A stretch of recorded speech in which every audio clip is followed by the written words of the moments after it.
I'm here to talk about success, right?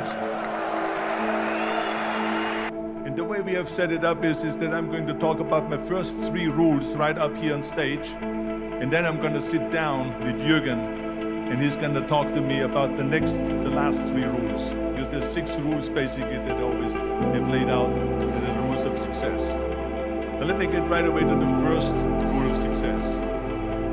The first rule of success is to have a vision. You see, if you don't have a vision of where you go, and if you don't have a goal where you go, you drift around and you never end up anywhere.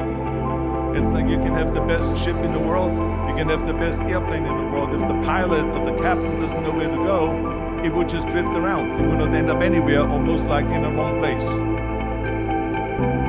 So I was very fortunate that I stumbled onto my vision. I mean, as you know, I was born in 1947 in Austria after the Second World War. And I didn't really like Austria when I grew up. I couldn't wait to get out of there. I couldn't see myself becoming a farmer or a worker in a factory or anything like that. Even though my parents wanted me to stay there and have a normal life. Now on your diplomas, there will only be one name on it, and this is yours. But I hope that doesn't confuse you, and that you think maybe that you made it that far by yourself.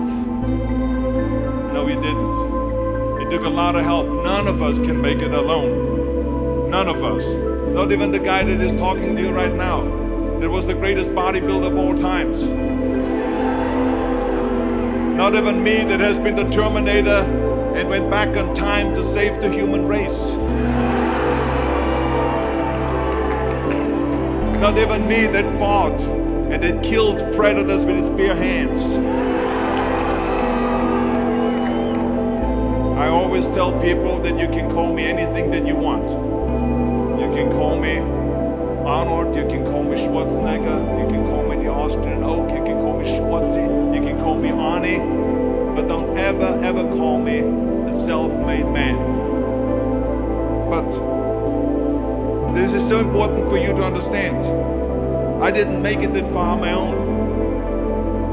I mean, to accept that credit or that mantle would discount every single person that has helped me to get here today. That gave me advice, that made an effort, that gave me the time, that lifted me up when I fell. And it gives the wrong impression that we can do it alone. None of us can. My father wanted me to become a police officer like he was. My mother wanted me just to stay there and marry a girl with the name of Heidi, hopefully, and have a bunch of kids and run around like the Van Trapp family in The Sound of Music. But that was their vision, not mine. My vision was totally different. I felt that I was born for something special, for something unique, for something big. So I was searching. Then one day I went to school. I remember I was 11 years old, and they showed a documentary about America. And there they showed in this documentary the huge skyscrapers, the high-rises, the huge bridges, the 6-lane freeways, the huge cars with the wings sticking out, and all of this stuff. And I said to myself, that's where I want to be. I don't want to be around here with these little farmhouses and these little buildings, and everything is old. I want to be in America. But now the question was just, how do you get to America? In those days, it was a very expensive trip. It's not like today. So again, I was very fortunate that one day after school, I walked by a store in Graz, which was called Brühl. And it was the only store that really sold kind of American stuff.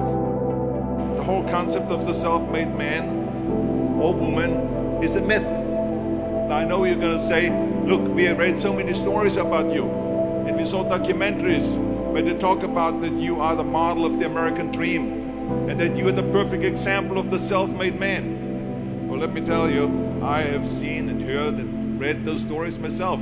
I enjoy reading them, but the fact of the matter is, it is not the whole story. I didn't just materialize out of nowhere like the Terminator through a fireball on the streets of Los Angeles. Shh! and then all of a sudden I was there. No, I would have never made it in my life without the help. I happen to be someone, for instance, that believes in God, that we were created by God. But let's assume for a second that you're not into that, then you must also believe in or at least believe in a biological aspect, that our parents created us. I know I wouldn't be here without my parents, creating me, nurturing me, feeding me, changing my diapers, loving me, hugging me, and all that. And then later on, when I went to school, there were the teachers, and then there were the mentors, the coaches, and then my mother was there in the afternoon helping me with my homework and with tutoring.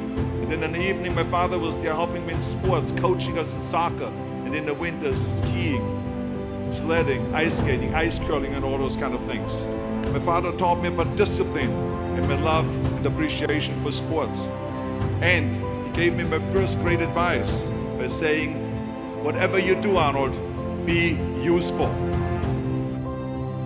So I went inside and I looked around and I looked at this stuff, and then I saw a magazine. I saw a bodybuilding magazine that had Reg Park on the cover. Reg Park was then a 3-time Mr. Universe. And I saw him on the big screen as Hercules. And on the cover it said how Reg Park, Mr. Universe, became the Hercules star. That's what the cover story was all about. So I looked at the cover and I said to myself, I got to get this magazine. So I bought the magazine, I took it home and I read it over and over from the front page to the back. It had everything in there, how he trained, how he was working out in Leeds, England, in a factory town, how he worked out every day for 3-4 hours and became the strongest man of Europe, and how he won Mr. Europe, Mr. Great Britain, and then eventually Mr. Universe, and how he won the second Mr. Universe and the third Mr. Universe, and how he was discovered to play the starring role in Hercules. I read that and I said to myself, wow, this is the blueprint for my life. This is exactly what I want to do. I want to become a bodybuilding champion just like Reg Park. I want to get into movies just like Reg Park. And I want to make millions of dollars and be rich and famous just like Reg Park.